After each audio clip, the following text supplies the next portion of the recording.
Inanunsyo na ng Armed Forces of the Philippines na tinapos na nila ang operasyon laban sa mga umataking BIFF kamakailan sa Maguindanao.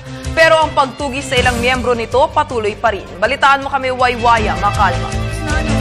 Kanilang operasyon laban sa Bangsamoro Islamic Freedom Fighters o BIFF. Ngunit ang Operation Dark Horse lang ang na-terminate at patuloy pa rin tinutugis ng militar ang mga matataas na lider ng grupo na sina Amiril Umbracato at Muhayden Animba, ang ikalawang lider ng BIFF at kanilang mga miyembro.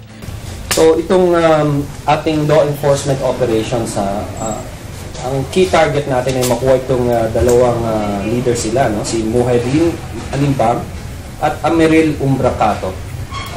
Subalit hindi natin sila nakuha itong operation na to. Pagpapatuloy ang ating law enforcement operation at eventually, through the help of the community, through the help of other stakeholders, ay makukuha rin natin sila. Sa ilang araw na operasyon ng Dark Horse, nagresulta ito sa 53 nasawi at 49 na sugatan sa BIFF. Habang sa hanay naman ng AFP, umabot sa isang nasawing sundalo at 20 ang sugatan. Bukod dito, nakubkob ng militar ang 4 na kampo ng BIFF at isa rito ang kanilang main camp sa Sharif Saydona, Maguindanao. Ang main camp na kanilang nakubkob ay may training camp at mga materyales ng paggawa ng mga improvised explosive device.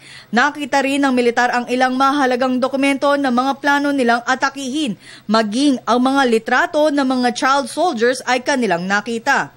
Ayon kay Lieutenant Colonel Ramon Zagala, malaki ang nalagas na miyembro ng BIFF. Kaya naman, naniniwala ang militar na nakamit ang kanilang objektibo laban sa grupo.